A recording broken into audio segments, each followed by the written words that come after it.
And there we go. It must be 12:30. Kia ora, Lara. Kia Lara, ora. excuse me, apologies, Lara. Not only do I get your last name wrong on LinkedIn, but I get your first name wrong. I'm 0 for 2 with It's you. the North American. I'll accept Laura. It's fine. Oh, I know, we're the worst. Don't even get us started on Kara. That'll just drive everybody into insanity. Welcome everyone who's online. We must be doing something right with these exceptional series because they're growing week by week in terms of people wanting to call in and join our amazing alumni and staff, really alumni and students who are doing amazing things. But Laura, you have quite the following because we have never had so many people register for an exceptional series. Now, I know it's not me because I've done about 14 of these, but I'm pretty sure it's you. So, hello, fans of Lara. Welcome back to the Exceptional Student Series, where we celebrate the bold thinkers, the generous leaders and future shapers who walk through these doors of Academy X and, you know, it really leave the world a little better. It's sort of our unspoken motto here that the future rewards the curious, but the world really needs those curious drivers in order to function and move forward. And I believe that today we're joined by someone who embodies all of that, which is Lara Nettle. Laura's journey began with one aim, to create a space, to create spaces where everyone, especially neurodivergent people, feel safe, included, and heard. This is a big thing for us here at Academy X. Our community is what sets us apart from every other educational and community group in the space. And it's because we really, really focus on um, thinking about how people join, the needs that everybody has in the group, and then creating really safe spaces for people to do that. So to have an expert join us and become part of this is a treat. In her Master's of Change and Organizational Resilience, which we call MCORE, Laura explored how psychological safety can transform participation in both formal and informal educational spaces. And she drew on her own lived experience as an undiagnosed autistic person, as well as a parent of a neurodivergent teen herself. Most importantly, she co-designed her research so participants' voices stayed at the center of everything she did, which is, let's face it, the key to everything. This work led to the creation of the Game Changers League, a place for play, learning, and growth. And since finishing her degree, Lara has put her insights into practice building inclusive cultures, breaking down barriers, reframing neurodiversity as a key strength, which we did cover before we brought you all into the corridor today. She's a change maker, a bridge builder, an all-round fantastic person, but most importantly, a champion of belonging. So she's one of our real life heroes. Lara, in addition to having a giant fan base of which I am number one, you are exceptional. Welcome to our series. Thank you so much. What an intro. It's amazing. We do try. I try to make them as uncomfortable to listen to as possible in terms of glory and fantasticness, but also because let's face it, y'all are doing stuff that I mean, our alumni do amazing things, and it's just always such a treat to see people who have taken these degrees, and let's face it, the world isn't always ready for them, and yet carve these paths. As a neurodivergent person, I would imagine that carving a path is something you deal with every day. I mean, I think to a certain extent, existence is resistance, um, but um, I really feel like this year has very much been get comfortable with the discomfort of self-promotion because the voices of the kids have to come out. And it would be, I feel, a betrayal of the kids who trusted me with their stories if I wrote those 35,000 words and left it in a drawer. I need to talk about these things and I need to make change because these kids really deserve better than what they're getting at the moment. Oh, I've got a bunch of questions, but I'm gonna have to dive into that. It's getting at the moment. So, what was that? It's getting at the moment. What are the kids getting? Oh, what are the kids getting at the moment? Yeah. Kids overwhelmingly feel misunderstood. They feel that they're Their symptoms are interpreted as behavioral choices. They're interpreted as moral failings. They're interpreted as failures of effort. They're interpreted as being manipulative. They're interpreted as being, I mean, you name it. It's pretty bad. There was a story of one kid who found out that she was gifted by being marched across the school along the pathway in front of all of her peers. She was marched across the school um, on the sort of detention route with two teachers in tow and taken into a classroom with a teacher that she didn't know and told, now you've got the intellect of an adult, and so these emotional meltdowns have got to stop, because if you are smart enough to understand all of these things like an adult, then you're going to have to rein in your behavior, because if you have these meltdowns and start throwing furniture, we're just going to have to punish you as if you're an adult. So this, I think she was, I don't know, 10-year-old at the time, got told that if she had a meltdown, which we know autistic kids are not in control of, they can have some influence over it, but they can't necessarily control it. If she had a meltdown, she thought she was going to be taken to the police and punished like an adult at school. And that's how Mm. she was told she was gifted, intellectually gifted. Far out. Talk about, wow, that is a heavy story to kick off with, especially considering, how many, now we understand how many different strands of, how emotional intelligence versus, curious intelligence versus, analytical intelligence. All of those are different streams and positions in your brain. And my goodness gracious. Of Mm. course, I mean, I'm an adult and I still have meltdowns, and I'm definitely probably punished like a 10-year-old, but far out. That's not fair. Yeah, and I think that we have, like, we talk about doing our best, and we're not realistic about what our best means. Like, my best is maybe yet to come, Mm. maybe it's in my past, but in all different realms, your best day is going to be highly variable. And so today, I knew that I had this thing on. I've put on a frock. I've had my coffee. I've had my medication, and I'm hoping that I'm going to be able to deliver something that people find interesting enough to spend half an hour listening to. Um, but I can rabbit on about my special interest and bore the pants off anybody, and that's not going to be my best, but I'm not going to be my best every single day. So why do we say to kids, oh, just do your best? And we say that to them every day, just do your best. They're not going to do their best every day. Sometimes they're going to be rat bags, and that's okay. I'm a rat bag quite frequently. Yeah, I'm on Team Rat Bag with you.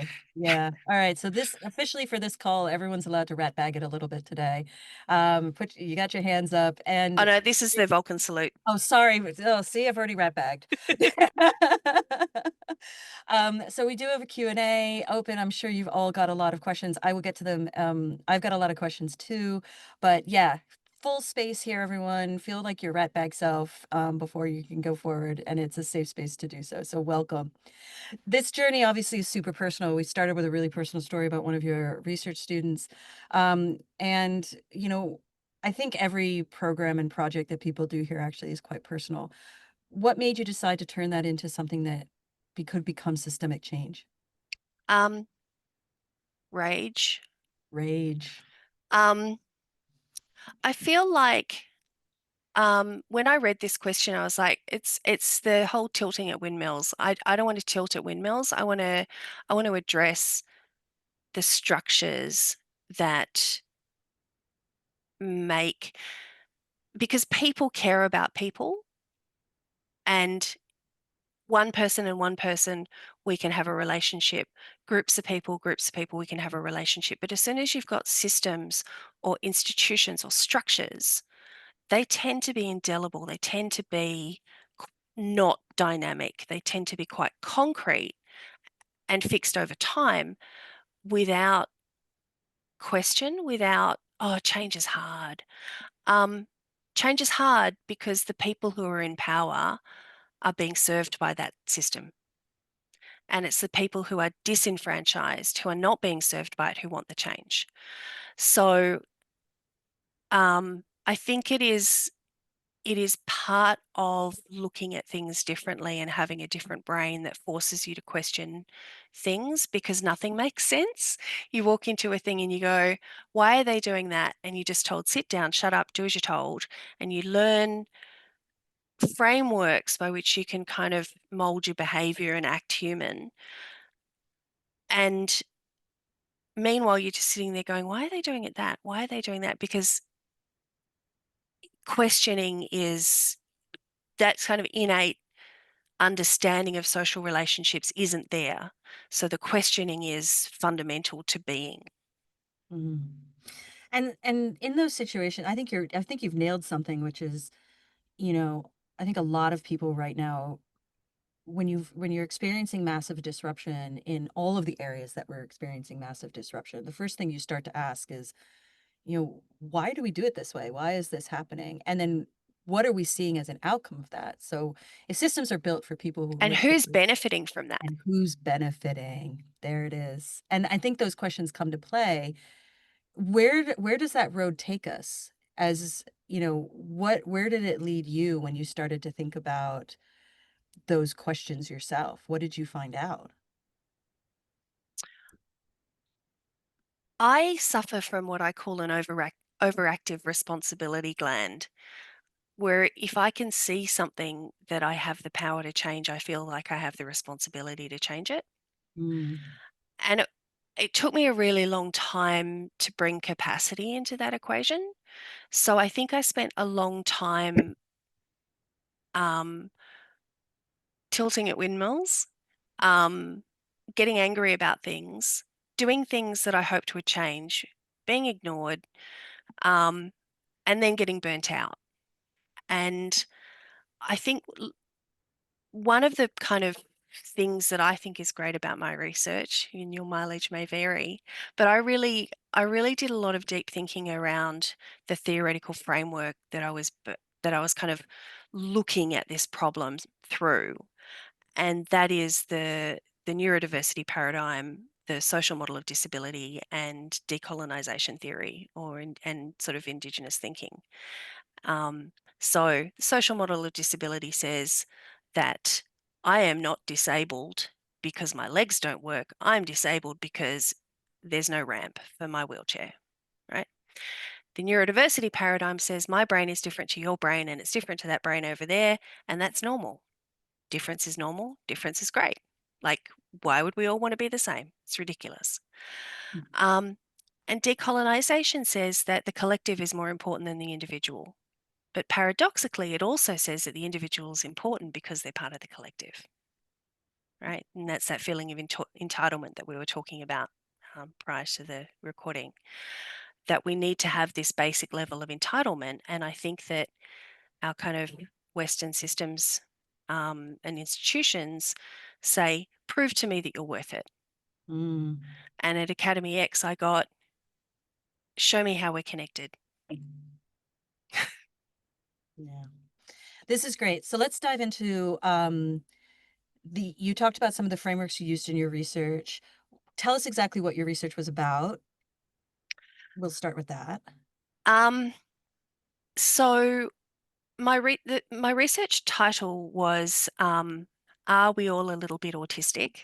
which was a bit of a play on that old hoary old uh, nut. Um, but the question was, um, how does psychological safety impact on engagement in formal and informal educational settings using Game Changers League as a case study? So Mhm. basically, do kids feel psychological safety? Do they understand it when they experience it? And some sub questions around accommodations, the role of educators, um, how guidelines and expectations can contribute to a feeling of felt safety. And what was the other one? Uh, accommodations and universal design for learning, and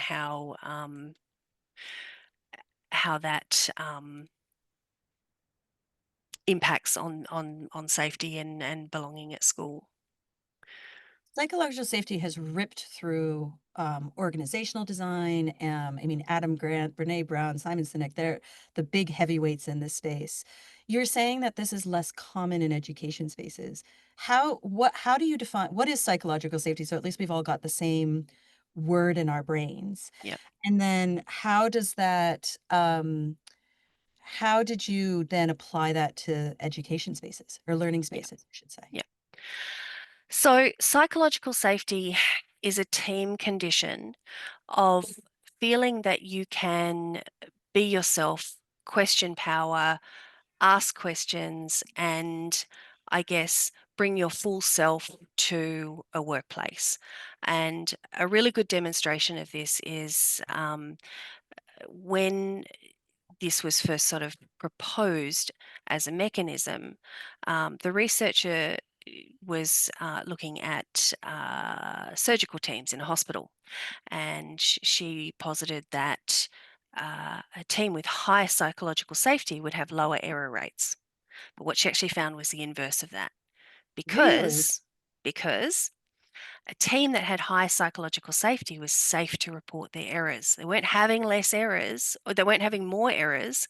They were reporting more errors. And because they were reporting them, they were examining them, and their safety rate was much higher because they were actually having a realistic view of their own mistakes rather than, oh no, that never happened. That was Mm, somebody else. wasn't there.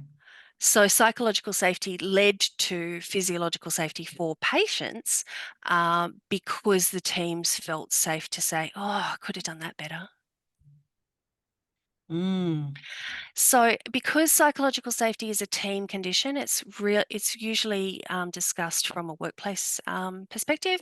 It's not discussed in schools. In schools, we talk about school climate, but the intersection between felt experience or sort of lived experience um, and the sort of team condition, I thought was really interesting because at Game Changers League, we work in teams. We have one adult dungeon master and up to five, sometimes six kids around a table. So um, those groups stay together for long periods of time. We try to disrupt them as little as we possibly can. And so they get to know each other in terms of their performance and what you can do. And, oh, so and so's away and we can't do this. And so it's like, it's kind of like a little microcosm of a workplace situation or a school situation, um, but it's only 2 hours a week. So I felt that there was a really strong sort of corollary between those things. And yet, when I looked for the research, there was none. There was some on teacher psychological safety, but nothing on student psychological safety. There's since been one paper released, but yeah, it's just not something that's discussed. all right. I missed the Vulcan sign. What's a dungeon master? Okay. A dungeon master is, I guess, the lead storyteller in a shared story experience. So they are the person that is the person that has the overarching story. They're the world builder. They're the arbiter of rules. And in our context, they're also highly skilled facilitators of behavior, emotional regulation, interpersonal communication, conflict resolution, all of these soft skills, if you like. Um, uh, so, um, Bobby, when you say shut up, do you mean please may I have a chance to speak? Oh yes, okay, yeah, of course, you speak now. Right? So they're learning the skills of advocating for themselves. They're learning the skills of like, I'm entitled to speak and I've got something to say and I can contribute, but in a way that is respectful to their peers. So 2 hours a week. What kind of kids come to the Game Changers League to be part of this collaborative story?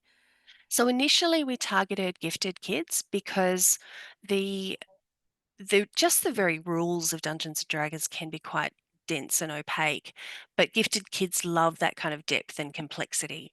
So a typical kid might get into D&D at around, sort of 15 to 17. We've had kids as young as 7 come and enjoy our games and really engage with it. So initially we sort of started with gifted kids, but we don't really put any barriers or guidelines around it. We talk to people and we say, this is what we offer, come along, check it out. If you like it, if it's for you, you'll know pretty quickly. And so yeah, all kinds of kids. And because we sort of initially targeted gifted kids, a lot of our kids will also have another exceptionality. So they might be autistic, they might be ADHD, they might be dyslexic. There's all kinds of differences. There's no sort of one size fits all kind of approach.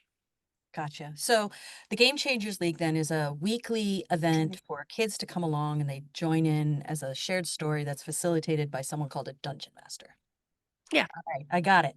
So how then do you then how do play, learning, and growth then come together in the league?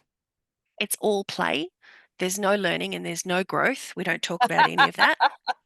Fair. Um, I mean, we do things like a lot of our kids are really, really great at logic, but not so great at arithmetic. So they come in thinking that they're bad at maths. And we give them these little colored number rocks and we ask them to roll that dice and add a number to it. So they're Gotcha. doing arithmetic, but we just wait for them to come up with an answer. We don't care if they have to take their shoes off to count past 20. That's fine. We give them all the time and space that they need. And we tend to find that over time, by de emphasizing the speed aspect and de emphasizing the performance aspect of it, they're just doing doing a maths thing. And so a lot of kids, I had a kid who refused to do writing because he was bad at writing. Eventually, he would pick up a pencil and write his name on the top of his character sheet. And over time, he's now writing at school because the focus is not on the deficit. The focus is on what they can do, not what they can't do. So they learn and they grow because they have the psychological safety. The Mm. psychological safety is a precondition for everything. We cannot have good mental health unless we have psychological safety. We cannot have relationships unless we have psychological safety. We cannot have learning unless we have psychological safety. It's a basic precondition. Yeah. So Game Changers League is all about creating psychological safety for everybody who walks in that space to be part of, Including our staff, including our including the staff. staff. Yeah, Yeah, 100%. yeah. So from your perspective then, what does psychological safety look like for neurodivergent people? It looks like being able to be yourself. Hmm. Funny story. I was in Dunedin the other week and I was talking to one of our kids who we'd had some conflict around the table, and this kid had said to another kid who was the new kid and who hadn't quite learned our culture. He said to this other kid, "We don't do that here." And I was like, "Mwah, that is perfect because it's calling in, it's not calling out. It's bringing that child into our culture. It's showing them how we do things here. That might be how you do it at school, but we don't do that here." Mm. Um, and so I was just saying to him, "That's really great." And he was like, "Ugh." And I said, "Do you know anything about my research and my work?" And he went, "Nah." And I was like, "Well, it's psychological safety bullying. What's that?" I said, "Well, do you feel safe at school?" "Yeah." I said, "Do you feel like you can be yourself at school?" "No." I'm like, "Okay, that is my answer, right? Yes, you feel safe at school, but can you be yourself?" "No." And the thought of him feeling safe feeling free to be himself at school was so far outside of the bounds of possibility and reality that he was laughing at me. "What do you mean Mm. I could be myself at school? Don't be ridiculous." Mm. Makes you wonder who he's being. I know who he's being. He's trying to be the good kid who doesn't get told off all the time. Right. He's trying to be the kid that fits in. He's trying to be the kid that is sweet and compliant. And that's what gets in the way of him actually doing the learning to the best of his ability. Yeah, because he's trying so hard to sit down, pay attention, don't fidget. I've got this amazing functional MRI study which shows prefrontal cortex activation for a neurotypical person when fidgeting. Uh, the activation drops, but an Mm. ADHD person with ADHD, the prefrontal cortex activation rises when you're fidgeting. So you're actually able to pay attention. I mean, I don't know if you noticed my little fidget ring here. Yeah, I was wondering what that was. It's just a little silicon, little bit of sensory feedback thing that helps me to be able to focus on what I want to attend to rather than, going, is there a tiger? Not yet. Urgh.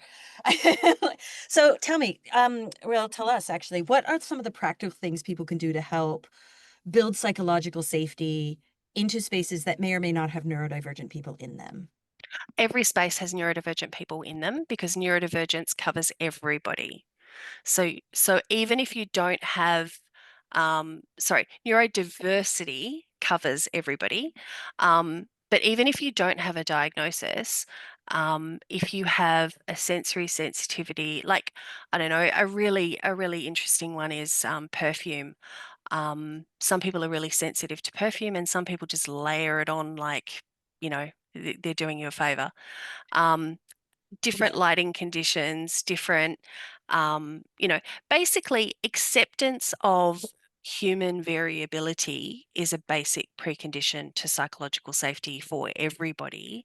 And neurodivergence is just a different form of human variability. So if we were going to get people to start going, okay, I need to create this space and I need to start thinking about it in a way that is inclusive and psychologically safe.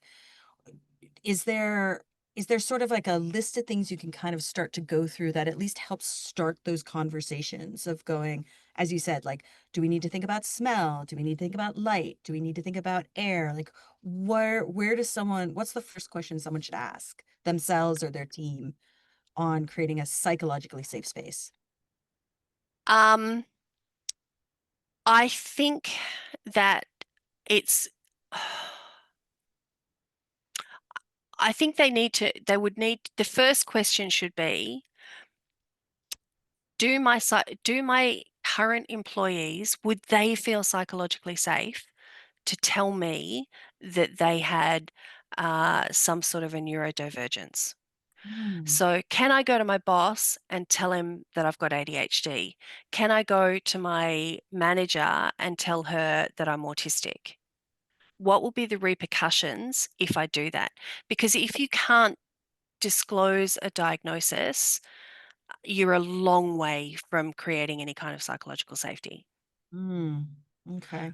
How right? do, as a Sorry, leader, yeah. oh, sorry, go ahead. Oh, I was just going to say, like, if I've got to have a knee operation, then I need to be able to tell people about that because my mobility is going to be limited. So, and I think I'm going to preempt your question there. As a leader, how can you do that? I think, and it requires vulnerability. You have to be able to say, like, when I walk into a room, I tell kids, hey, when you do, like, I've got this cush ball thing. When you sit there at the table doing this because you need the visual stimulation, I can't concentrate because I'm looking at that and I'm not thinking about the game that I've got to play.